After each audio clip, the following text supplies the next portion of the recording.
Hey everybody, welcome back to another video here on my YouTube channel. This is going to be a more in-depth tutorial of the video above I have up here of me using the Sublimation HTV from htvront. If you guys haven't seen this video on my TikTok, there'll be a link in the description below to go ahead and click it to see what I'm talking about. But I'm just going to do a tutorial reply for Christine here, who was asking me how I printed the image in Photoshop and then made sure to have the same correct size in Design Space. And I know it can get a little tricky, especially if you're not familiar with Photoshop or any kind of editor to do something similar. So I'm just going to go through these steps here to make it a little easier, and hopefully I don't confuse you guys or anything. So I'm going to do my best here to go over everything I did.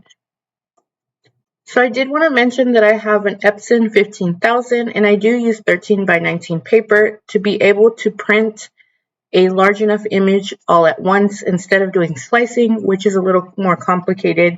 And to be honest, I'm not the greatest at slicing images up and aligning them. So we're just going to stay on track. And I do want to mention that I use a bigger printer for this function. So once you open up Photoshop, you want to make sure to create a preset that you're going to use all the time, or you could just create a document. You don't have to do this, but I like to create a preset so I don't have to keep doing this because I use this often. Is a 13 by 19 preset. You would enter the width, the height, and then 300 pixels per inch for the print. And this is basically left like that. I really don't change anything else, but you can change your settings to this if it doesn't look like mine. And just go ahead and press create.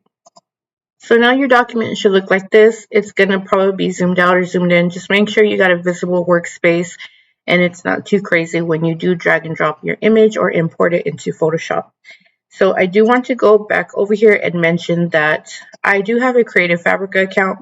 They have great stuff here, guys. If you're not on here and saving yearly with their subscription, you're losing out on like all this great work these people have on here.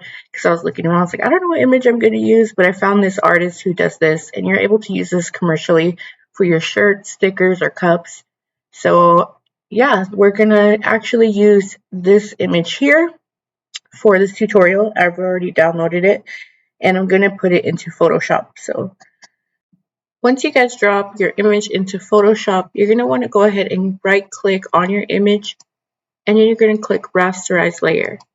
This gives you the ability to edit the dimensions of the image that you'll be needing for the print and for your offset.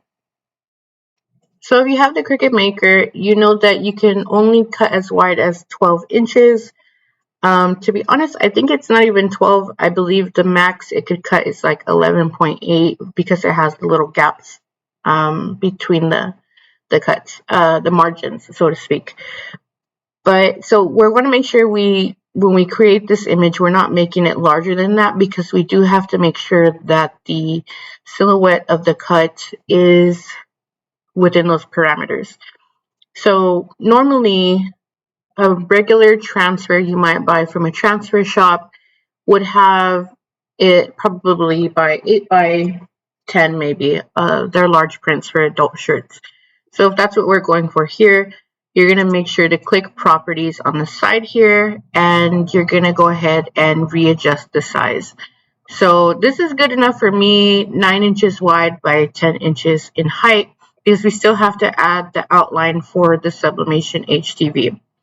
And you can do that by right clicking on your picture here in the panel and go to blending options. Now let me actually add a background color here so you guys can see what I'm doing a little better. I'm going to zoom in. Okay. Oop. All right. Click back on this layer, and then I'm going to right click, blending options, and create a stroke.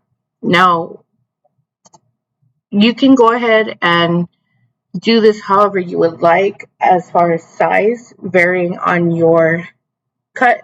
So like if you have an image that doesn't have all these sparklies, you probably won't need it as thick. But if your image has these kind of sparklies, or some part of the element of the design is a little bit attached, you want to make sure that your stroke is as big enough around for the HTV, so it's just easier when you do sublimate on your heat press onto the Sublimation HTV.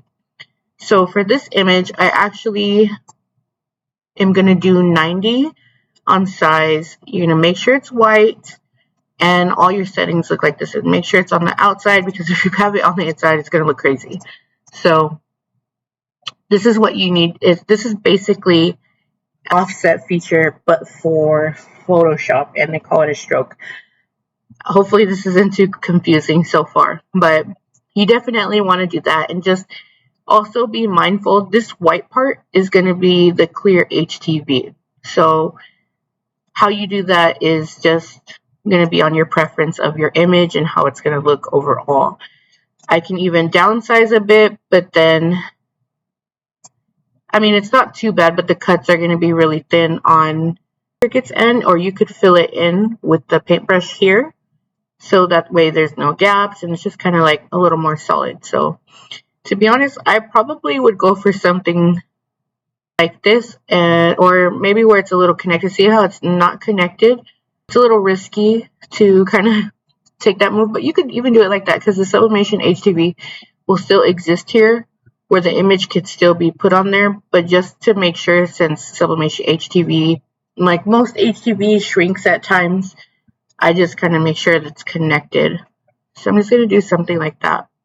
And it's 57. I'm going to press OK. Boom. Okay, forgot to mention that after you add your offset here in Photoshop, the outline of the white, you do need to go over here to that layer and right click and click rasterize layer style. So that way you have an accurate dimension of your offset when you do go upload it. Okay, so from here on, after you have saved your image, don't mess with it anymore. Don't edit it. Once you have it done and it's saved, you're going to go to File and Print, and you're going to make sure that when you print, you are using the settings needed. So for me, I go to my Epson 15000, and I already have a preset here of my A-sub paper. So I have these settings here. If you guys want to go ahead and make your own preset for printing, this is what I use. I use the Super B document size. I use presentation paper matte high. And as far as colors, I have a custom color setting here.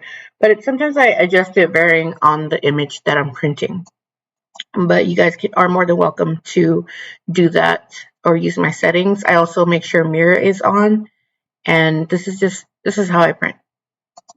Okay, so I have my upload here. You're gonna make sure you press complex. Don't alter the image in any way besides we're gonna do the next part to block it out, but other than like deleting things, don't do all that. Just press apply and continue.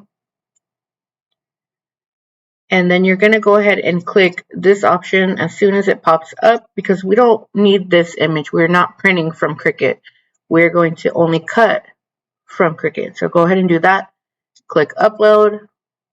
And this is where the tricky part is, because we obviously know that the resolution to this is distorted. It got like way bigger and we have to downsize it.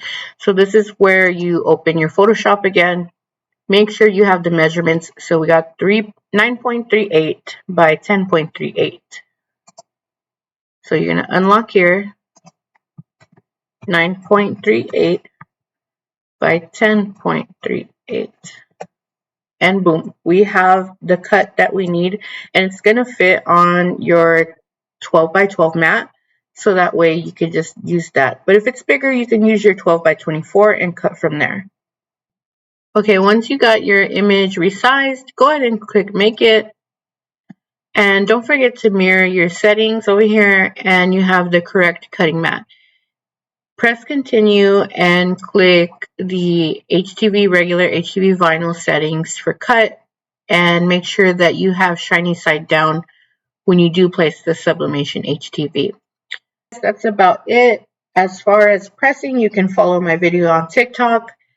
But yeah, guys, thank you so much for watching. I really appreciate you guys asking. I'm more than happy to help if I have the opportunity and time. If you guys have any questions or need me to do a different tutorial that you've seen in one of my videos, I can try my best to put it online. for you guys so we can learn together and just share just knowledge. But anyways, guys, thank you for watching. Have a great day. I'll see you in the next video.